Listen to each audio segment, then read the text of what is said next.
Selamat datang di podcast kami.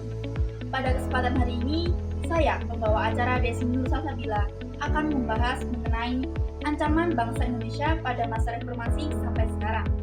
Saya sangat bersemangat untuk berbicara tentang ATHG yang dihadapi oleh bangsa Indonesia.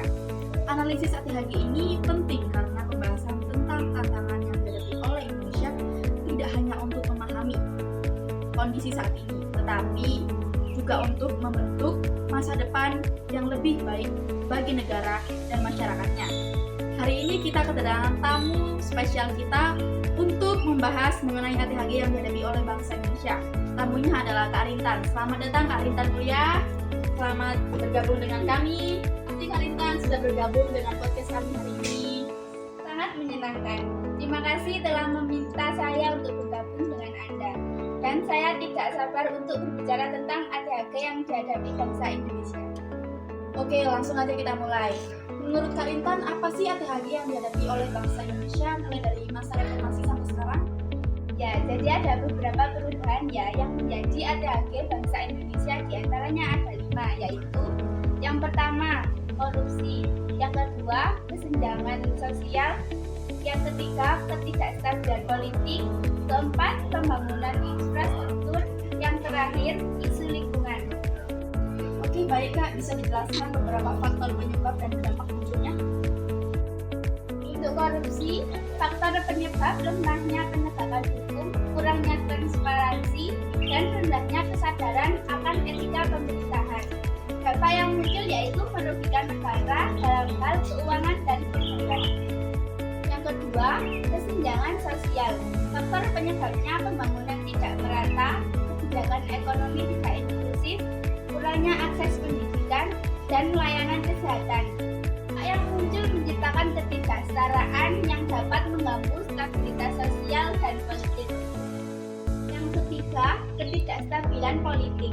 Faktor penyebabnya polarisasi politik, konflik kepentingan antar elit politik, lemahnya sistem partai politik yang muncul mengganggu proses pembuatan keputusan dan stabilitas nasional.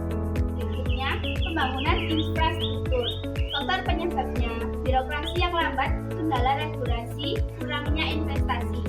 Dampak yang muncul menghambat pertumbuhan ekonomi, membatasi akses pendidikan layanan dasar. Yang terakhir, isu lingkungan. Faktor penyebabnya eksploitasi sumber daya alam yang tidak berkelanjutan dan kurangnya penegakan regulasi lingkungan. Dampak yang muncul kerugian ekologi, ancaman terhadap keberlanjutan lingkungan, dampak negatif bagi kesehatan manusia. Itu ya Kak, ancaman, tantangan, hambatan, dan gangguan yang dihadapi oleh bangsa Indonesia mulai dari reformasi sampai masa sekarang. Hanya secara singkat, masa reformasi Orde Baru hingga saat ini telah ditandai dengan transisi menuju demokrasi yang lebih inklusif, pertumbuhan ekonomi yang signifikan supaya pemberantasan korupsi, perkembangan teknologi yang sangat pesat, pembangunan infrastruktur besar-besaran, peningkatan kesadaran akan pemberdayaan perempuan, serta tantangan dalam pengelola pertumbuhan penduduk dan urbanisasi. Masih banyak tantangan yang dihadapi, Indonesia telah mencatat sejumlah kemampuan dalam berbagai aspek kehidupan nasional. Kita sudah kehabisan waktu.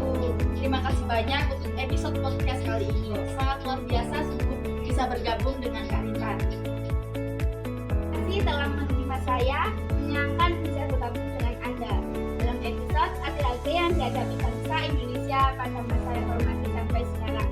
Semoga apa yang dibahas pada hari ini bermanfaat bagi para pendengarnya. Selesai. Sayangnya kita berbeda di akhir episode. Terima kasih telah mendengarkan dan saya sangat berharap Anda menikmati episode hari ini. Sampai jumpa lagi untuk episode berikutnya. See you.